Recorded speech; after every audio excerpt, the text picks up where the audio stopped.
Ayun. So, good evening sa inyo guys. Ngayon po ay Thursday, April 16, 2026. At sideways pa rin yung galawan ng market natin. So, parang yung galawan din ng US, no? Medyo mix yung galawan. Pero nag-all-time high sa bandang US market ngayon, di ba?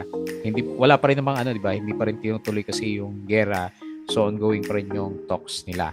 Ang tataas ng ng mga stocks sa bandang US. Pero dito sa Philippine markets, nag-close lang tayo ng gain naman siya kaya lang 0.01%. So sideways.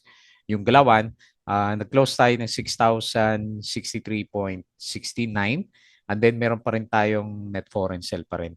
1.01 billion na net foreign sale sa market. So yung total na net foreign sale natin malaki. So nasa more than 7 billion na.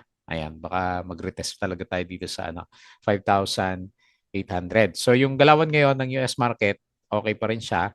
So maganda yung futures na nakita natin. Yung Europe medyo mix at saka ganun din sa Asian market. So malakas pa rin si crypto natin. Nasa more than 74K yung galawan niya. Ayan, bumabawi si crypto natin. Baka magkaroon niya ng breakout for the coming few days. So dito sa market, balik ulit tayo.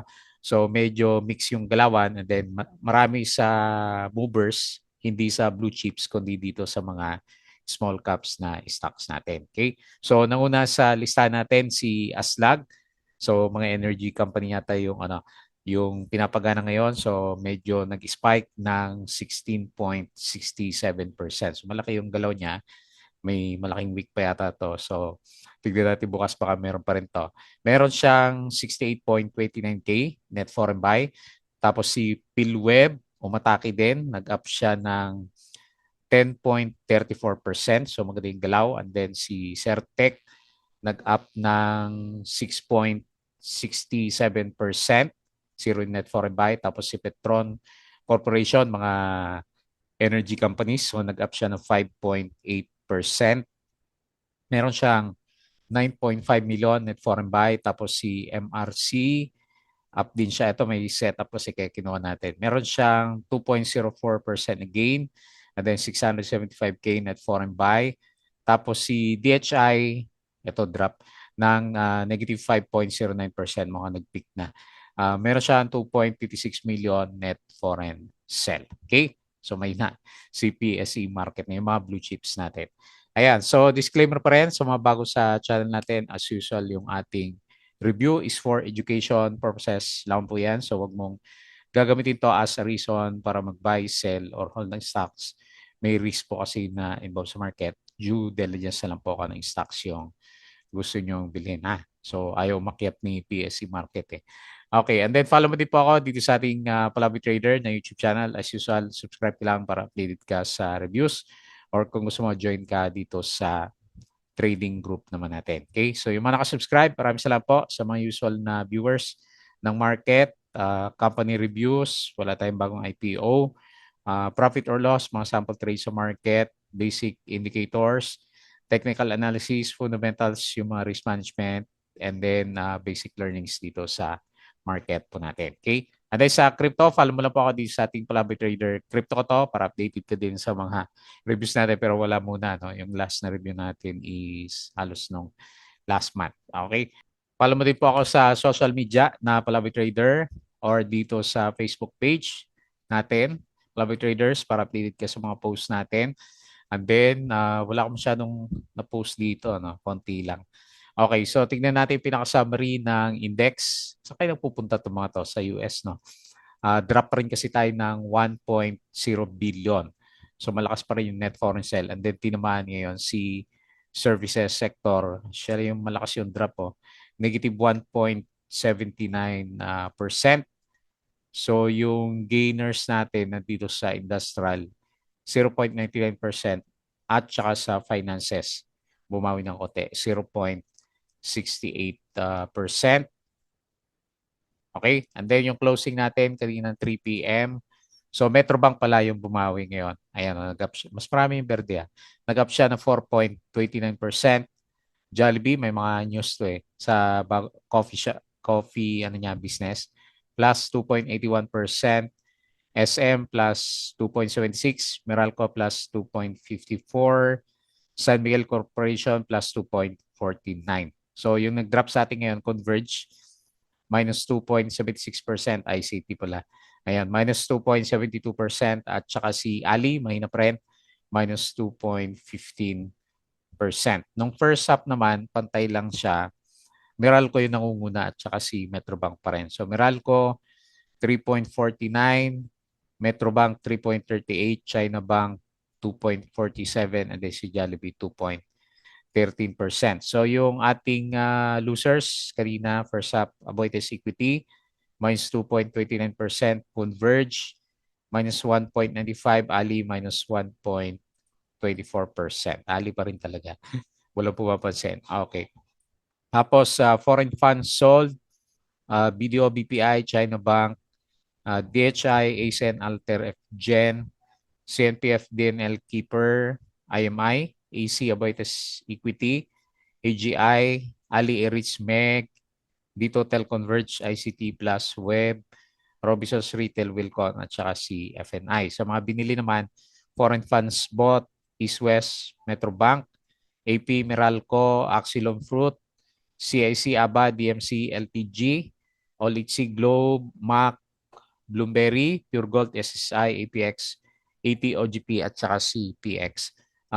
Jollibee Coffee poses strong Taiwan debut. Ayan, generating 70,000 first day sales. Ito yung kanyang coffee business. SMPH, SMC Side Cebu Arena. So nag-open, hindi pinansin. Net income plus 7%. Arena Business drives integrated development, and then Cebu Geographic Growth Diversification. Share buyback, OPM, MEG, at saka si AGI. Big Boy C led SCP profit jumps 156%. Okay, magandang business niya. Pero si ABS-CBN medyo parang gustong i-close ha. Ayan, may mga balita, di ba, mga nakaraan. Maharlika ICE PNOC, private sector tie-up for oil storage tanks. ICT, China terminal sold, most geopolitically resilient large cap on PSC. Pero drop kanina. GMA 7, net income plus 6.28%. SCC, dividend yield remains approximately 10.8 to 13.8%. Meron yata ito, di ba? Upcoming dividends. SCC holds over 90% of domestic coal market share in the Philippines. Ayan, so ito yung mga sample ng coal products. Digital Plus, the powerhouse behind beloved Filipino digital brands like Bingo Plus, officially secured its foothold in the African continent. Ayan, so nasa African na si Plus, Meg will start land, kailan din siya pinansin. Development for its 12 billion San Benito private estate in Lipa. CLI clarified that its total 2026 capital expenditure could reach up about 20 billion. SMPH expanding in Cebu. ABS said a proposal to shut down the network was raised but ultimately rejected during board discussions amid escalating tensions within the Lopez family. Kasi lugi-lugi na si ABS-CBN. Kaya kung may hawak kayo, so pantayin nyo na lang. Baka may mga negative news na lumabas, diba? At least ready ka kung sakali. Okay, tapos sa US market, kagabi, okay yung galaw niya, no? Tito Bear, mix. May isang mababa si Dow Jones naman. Okay po. So, yun yung mga post natin for today. Patalasas ulit yung Patreon natin ha, yung mga gusto ng guide sa trading po sa Philippine markets.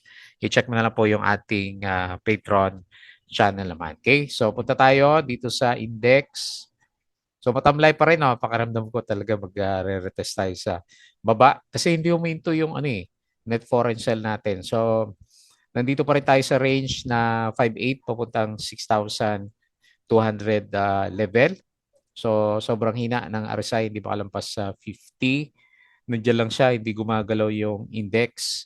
Pero yung MACD, bullish pa rin yung hindi nawawala yung pagka-bullish ng MACD formation natin. So, nag-close tayo sideways 6,063 and ito yung ayaw natin.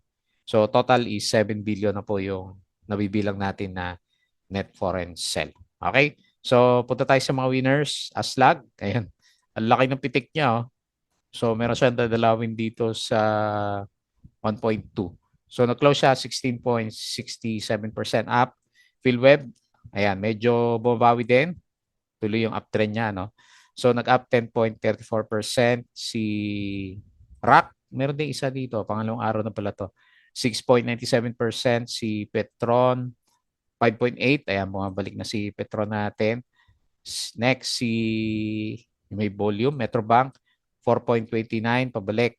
Tapos si Jollibee, 2.81. Ayan, para nag-bottom na si Jollibee. May upcoming na dividends. 0.83, no? Up siya ng 2.81. Tapos si MRC, 2.04%. Nakabalik na siya, oh. Dahan-dahan. Bumalik si MRC. Tapos si Pure Gold, 1.65. O, bumabawi na rin. Tapos si LC, wala pa, 1.62%. NCPG is 1.47. Okay? So, hopefully magkaroon ng breakout bukas yung mga stocks natin kasi maganda yung galawan ng US, nag-all-time high daw sila eh.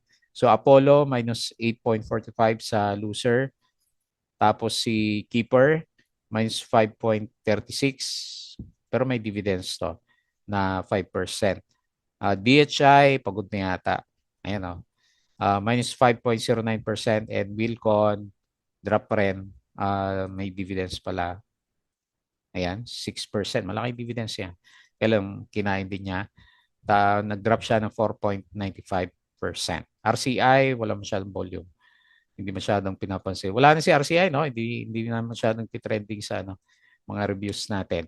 Okay, so silip tayo ng konti sa global market. Ayan. So maganda pa rin yung futures. S&P futures 0.11, Dow futures 0.12, tapos Nasdaq futures 0.19. Kagabi, mix sila pero malalakas yung Nasdaq at saka S&P 500 natin. So dito sa Asia to eh. Okay, marami sa Asia, okay siya. Europe, okay na rin siya. Maganda na rin pala. Pero sa Asia market natin may mga mapula. Okay, mix yung galawan sa bandang Asia. Tapos dito sa crypto, malakas siya oh. So road to 80K si Bitcoin. 74K siya ngayon. Okay, nag-up sila. Ethereum 2.3K, XRP 1.42, si BNB 621, si Sol 85, tapos si Dodge, yun, gumalaw na 0.1 yung closing price niya. Okay, so balik tayo dito and quick review sa mga trending stocks. Okay, so unahin natin si Aslag. Biglang nabuhay yung yung galaw nito, pumitik siya. Laki pala ng pinitik nito. Yung pinakamataas natin, halos magsiling. 44%. Ayan, may balita kaya to si Aslag natin. Sabi, meron siyang upcoming na dividends. Pero last time, meron na siyang binigay dito eh. So, nag-breakout tayo dito, no? Yung pinakaunang resistance area niya. And then, nandito siya sa range natin. So, from 0.9 to 0.99. Pero taas na natin siya dito sa 1.07 resistance nga. Itaas ko na sa 1.07, baka meron pa tong follow-up na galaw kasi first time pa lang niya eh. So, ano ba good news na ito? Maganda yung earnings pala niya. Nasa 671%. Ano ba to? Okay, mukhang pabalik din sa IPO. Parang Bank of Commerce yung galawan pala netong si Aslag natin. So nag-close siya 0.98. So baka bisitahin natin to for the coming next week. Kasi may siya eh, may konting volume. 16% nga tapos 68.2K yung net foreign buy. So yun lang naman nakita ko sa kanya. Baka pitikin nga tong si Aslag kasi biglang nabuhay yung yung galawan niya, di ba? So tam-tam Friday. Magandang pitikin si Aslag. Okay, so maganda yung galaw. Next, PhilWeb. So nabuhay siya. Si Bloomberry nagre-rebrand yung kanyang Mega Panalo. Mukhang hindi yata hindi nag-hit yung una niya launch. So parang meron niya silang mga tweaks na ginagawa para gumanda ulit si Mega Panalo kay Bloomberry. Pero ito si Web. So marangkada, annual earnings. First quarter, kumita siya 30 million, 154%. So nag-improve pala yung kanyang earnings, no? Last year, lugi siya ng 211 million. Pero ngayon, baka manalo na siya dahil sa kanyang gaming platforms, di ba? Malakas si Plaza earnings, pero hindi nga siya umakyat. So, nag-close siya 11.1. So, on the way siya sa recovery. Nag-bounce, malakas, 10.34%. Pero net foreign sale naman siya, 32.07 million yung kanyang pinaka-net foreign sale. So anyway, pabalik naman yung indicators, RSI na sa 54 and pa-recover din yung itsura ng MACD formation natin. Okay? So good sign para kay PhilWeb. Si Certec, ilang araw nang pinipitik to Certec natin Ayan, pangalawang araw, gap up. So good sign. So confirm na yung kanya reversal. Meron ba tayong balita dito? Baka palabas din yung earnings ni Certec. Ayan. So meron siya malaking trading range dito from 0.51 hanggang 0.75. So tignan natin kung makaabot tayo dyan. Maliit lang naman yung volume, hindi pa siya masyadong pansin. Nag-close siya ng 0.64, up ng 6.67, 0 yung net foreign buy. Okay? So nagpaparabolic yung RSI and nag-start din na mag-recover yung kanyang MACD formation. Baka palabas yung earnings na ito kaya inaabangan nila si Certec. So and then panahon ngayon ng mga small caps, di ba? Gumagalaw ulit sila. Okay? Next, Petron Corporation. So maganda yung setup. Actually, maganda yung setup niya. Nagre-recover na siya, no? So pabalik siya sa kanyang trend. Last time oversurge yata kaya binawian muna, pero ngayon pabalik siya dito sa trend channel natin, di ba? Uptrend pa rin naman siya. Kasi higher low yung galaw natin. So gumaganda yung kanyang setup. So RSI 52 or rather 54. Tapos okay din yung kanyang MACD formation. Okay? So gumaganda yung galaw. Nag-close 3.1. Up siya ng 5.8% and 9.5 million net foreign buy. Next, si MRC. May setup din. Kaya sinama natin sa listahan. Pabalik na siya. Nakabalik na yung price action niya. So on the way na siya para mag-retest ulit dito sa 1.16. Ina-assume ko magbe-breakout siya above 1 peso by tomorrow sa trading natin. So yung pinaka-trend channel, ito yung sinusundan niya. Yung pinaka-support niya malapit lang dito sa MA100. Lumabas na rin pala yung earnings niya, which is pangit. So lugi siya minus 780%. Ayan. So siguro inano lang siya kasi penny stocks nga itong si MRC natin. Okay? So okay yung kanyang RSI and then okay din MACD. So double check mo lang kung i-trade mo siya kasi fundamentally hindi siya maganda. So nag-close piso 2.04% up and 675K net foreign buy. And then lastly si DHI mukhang pagod na. Ayan. So nag-peak na siya dito sa 9. 9 yung pinaka-peak pala niya. So watch out sa holders. Meron tayong support malapit dito sa 7.35. So baka profit taking muna si DHI. Based dito sa galaw niya, parang nag-peak na nga siya, no? Okay, tingnan natin. Malay mo, mag-retest siya dito sa malapit sa MA20 kung ayaw pa rin niya bukas. Bullish pa rin naman yung majority ng RSI, pero may konting curve yung yung MACD formation natin. So nag-close siya 7.83, minus 5.09% and 2.56 million net foreign sell. Okay? So meron pa tayong isang araw ng trading sa market. Hopefully net foreign buy naman tayo kasi laglag talaga yung mga alaga natin na blue chips. May mga winners, diba? Pero konting-konti lang. Mabibilang mo lang kung sino yung mga umakyat na stocks. Samantalang sa US, labing natin all-time high na naman sila. Okay po. So yun lang muna yung ating review. Bago time close, please don't forget to subscribe dito sa ating Palabi Trader na YouTube channel. Join ka sa group kung gusto mo ng guide. Crypto ko to. Follow mo na lang. Facebook account, Facebook page. Yung ating Twitter, Patreon sa mga gusto ng guide, sali lang po kayo sa group natin. Okay? So yun lang. Maraming salamat. Kita ulit tayo bukas.